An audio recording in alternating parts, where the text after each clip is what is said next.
to the pre-agenda interview for Wednesday, July 12th, 2023.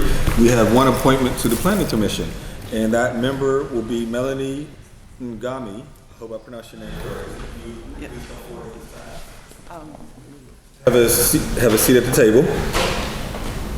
I'm currently joined by Councilman Warwick and Councilman Schlossberger.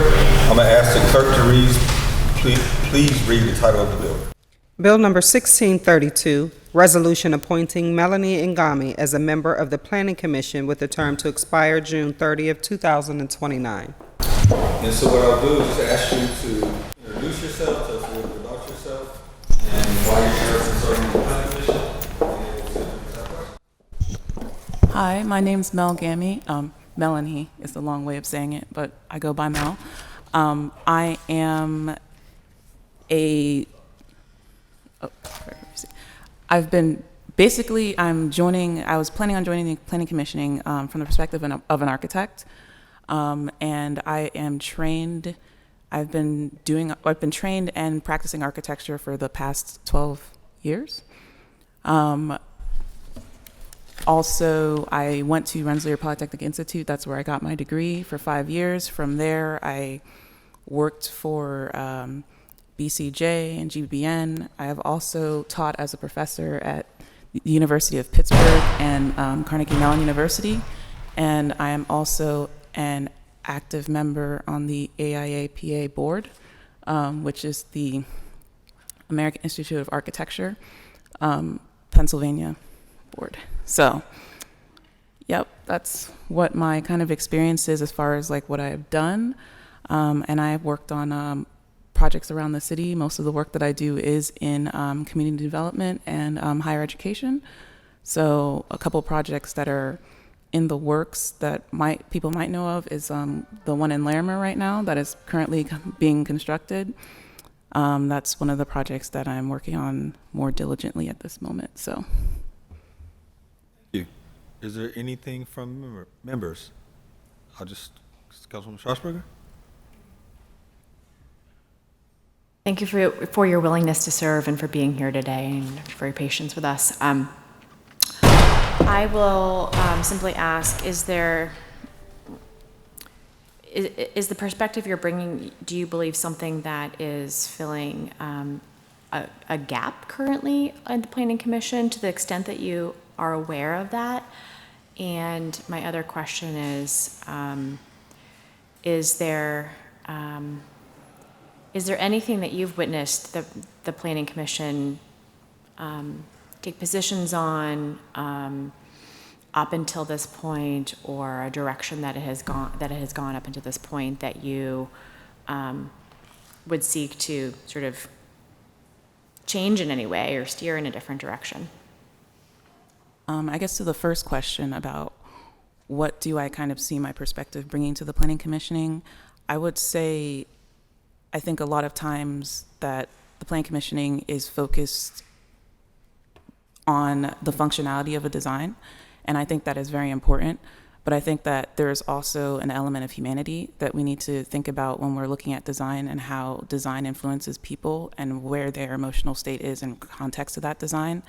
And I would also say that I think the Planning Commissioning is moving in that direction. I've noticed, like, with this initiative to bring in architects to that conversation, because as I work with clients day to day, so like seeing that kind of direct influence that building policy has on the built work, I think helps with that.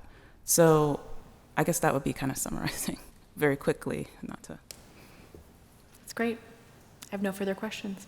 Thank you. Councilman Warwick.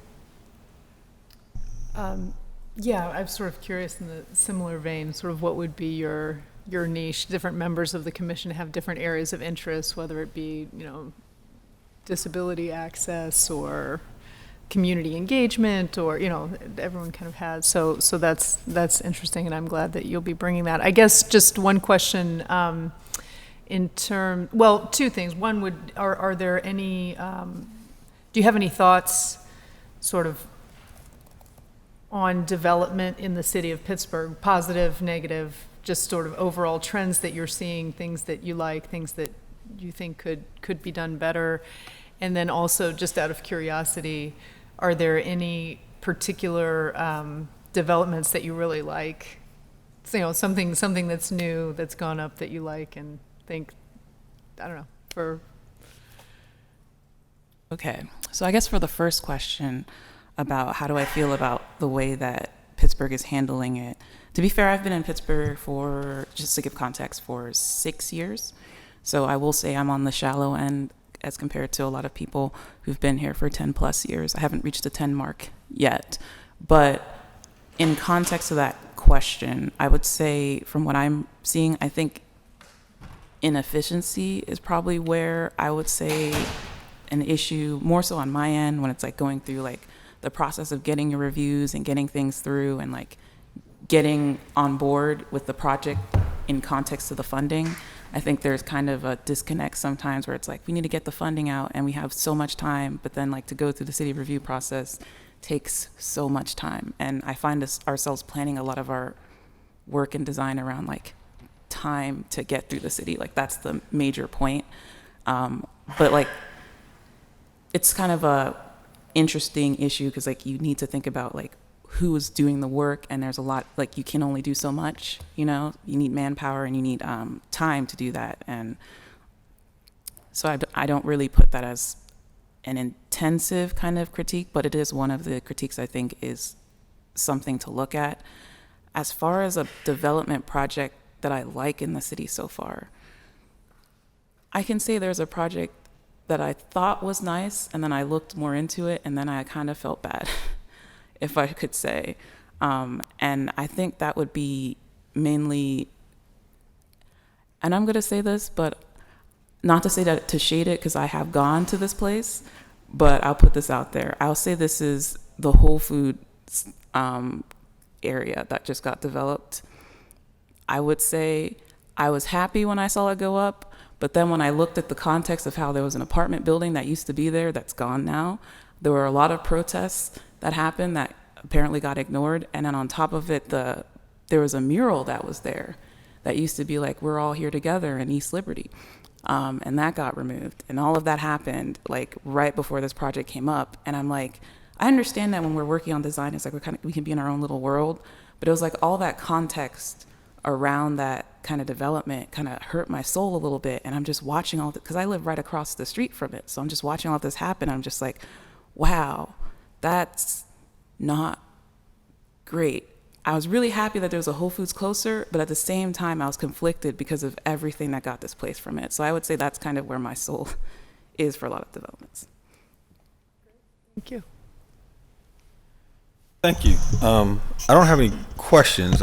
Maybe I'll provide a comment listening to your responses, and you can respond or not respond. That's quite okay.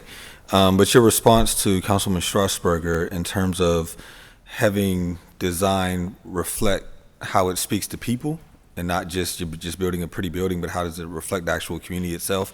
And then even your response to Councilman Warwick around the new Whole Foods Center, and did it remove the sort of the culture that was already there? Part of what we're seeing in our city is a loss of Black and brown lives because of the increasing cost of our city. And thus, you also lose a certain sort of context and culture along with that. And in parts of our city, we're also trying to rebuild. So parts of East Liberty that you're referring to, the Lower Hill District, there'll be a major development coming along on the north side in the near future. And so I would just ask you that as all those developments begin coming through the Planning Commission, to look at and ensure that whatever is being built new is also sort of welcoming, reflective of those communities, to ensure that all individuals feel welcomed there as well.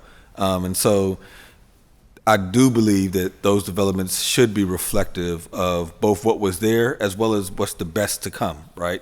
And both in terms of our design as well as it being welcoming, so that all individuals feel welcome there and see themselves reflected in that development. So more of a comment. You can respond or not respond. That's quite okay. I guess in response to that, I agree completely. I would say it is it is, I do like champion the idea that this projects need to kind of reflect and engage the culture. And I do think that there is almost a do not touch sign that I tend to feel with higher end buildings in certain areas. And that is a space where I'd like to influence, if possible, to look and engage some of the projects and be like, how are you looking at your landscaping? Because even projects that don't have a program for the community can still serve the community in the way that they provide space for the community to gather around their projects. So I want to say that I totally agree with that. And I think that's definitely a direction that Pittsburgh needs to be thinking about as it develops further. So, Thank you. Appreciate your time. We are also joined by Councilman Kraus, just for the record. If there's nothing else from members, we will adjourn our pre-agenda meeting. Thank you for your willingness to serve. no problem. We'll adjourn, we'll take a brief recess, and then convene for our standing committee agenda.